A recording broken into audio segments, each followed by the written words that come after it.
റിപ്പോർട്ടിന്റെ മറ്റൊരു ബ്രേക്കിംഗ് വാർത്തയിലേക്ക് നമ്മൾ പോവുകയാണ്. പാലക്കാട് സർക്കാരിന്റെ മെഡിക്കെയർ ഫാർമസികളിൽ രൂക്ഷമായ മരുന്ന് ക്ഷാമം. 30ഓളം അവശ്യ മരുന്നുകൾ സ്റ്റോക്ക് തീർന്നിട്ട് ആഴ്ചകളായിരിക്കുന്നു.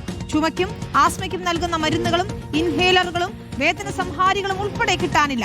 മരുന്ന് ക്ഷാമം അറിയിച്ചിട്ടും മെഡിക്കെയർ ഫാർമസി അധികൃതരിൽ നിന്ന് നടപടിയും ഉണ്ടായിട്ടില്ല. മരുന്നുകൾ വിതരണം ചെയ്യുന്ന കമ്പനികൾക്ക് മെഡിക്കെയർ ഫാർമസി അധികൃതർ പണം നൽകാത്തതാണ് ഇപ്പോൾ പ്രതിസന്ധിക്ക് കാരണമായിരിക്കുന്നത്. സ്വകാര്യ ഫാർമസികളെ സഹായിക്കാനുള്ള ഉദ്യോഗസ്ഥരുടെ ശ്രമമാണ് മരുന്ന് ക്ഷാമത്തിന് പിന്നിൽ എന്ന ആരോപണവും ഉയരുന്നു. ഇക്ബാൽ അറക്കലാണ് ചേരുന്നത്. ഇക്ബാൽ, മരുന്ന് കമ്പനികൾക്ക് പണം നൽകാത്തത് വലിയ പ്രതിസന്ധിയാവുകയാണ്.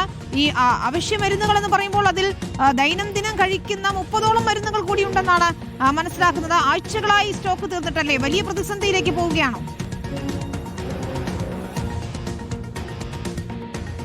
വിനീത, തീർച്ചയായും പാലക്കാട് പ്രത്യേകിച്ചും ഈ സർക്കാർ ആശുപത്രികളിലേക്ക് വരുന്ന രോഗികൾക്ക് ന്യായവിലയ്ക്ക് മരുന്നുകൾ എത്തിച്ചു നൽകുന്നതിന് വേണ്ടി സർക്കാർ ആരംഭിച്ചതാണ് ഈ മെഡിക്കെയർ ഫാർമസികളിൽ. ഓരോ ജില്ലകളിലും അതാ ജില്ലാ കളക്ടർമാരാണ് ഈ മെഡിക്കെയർ ഫാർമസികളുടെ ഒരു ചെയർമാനെല്ലാമായി ഉണ്ടാവുക. പാലക്കാട് ഇപ്പോൾ മെഡിക്കെയർ ഫാർമസികൾ പല താലൂക്ക് ആശുപത്രികൾ ഉൾപ്പെടെ 6-ലധികം ഫാർമസികളുണ്ട്. പക്ഷേ ഇവിടെയെല്ലാം അവശ്യ മരുന്നുകൾ ലഭിക്കാതായിട്ട് ഇപ്പോൾ ആഴ്ചകൾ കഴിഞ്ഞിരിക്കുന്നു എന്നുള്ളതാണ് മനസ്സിലാക്കാൻ വേണ്ടി സാധിക്കുന്നത്. 30-ലധികം അവശ്യ മരുന്നുകൾ ലഭിക്കുന്നില്ല. പ്രത്യേകിച്ചും ഇപ്പോൾ ഒരു മഞ്ഞുകാലമെല്ലാം ആയ സ്ഥിതിക്ക് ചുമ ഉൾപ്പെടെ പടരുന്നൊരു സ്ഥിതിയുണ്ട്. ആ ചുമയ്ക്ക് നൽകുന്ന മരുന്നുകൾ ഉൾപ്പെടെ ഇപ്പോൾ ഈ മെഡിക്കെയർ ഫാർമസികളൊന്നും ലഭിക്കുന്നില്ല എന്നുള്ളതാണ് ലഭ്യമായിട്ടുള്ള വിവരം. ടെർകോപ്പ് സിറപ്പ്, അതുപോലെ തന്നെ ലെവോലിൻ സിറപ്പ്, ഹെക്സികോപ്പ് സിറപ്പ് ഉൾപ്പെടെയുള്ള സിറപ്പുകളൊന്നും ഈ മെഡിക്കെയർ ഫാർമസിയിൽ നിന്നും ലഭിക്കുന്നില്ല. മാത്രമല്ല ആസ്മയ്ക്കും ഉൾപ്പെടെ ഉപയോഗിക്കുന്ന പല ഇൻഹേലറുകൾ ലഭിക്കുന്നില്ല. വേദന സംഹാരികൾ ലഭിക്കാത്ത സ്ഥിതിയും ഉണ്ട്.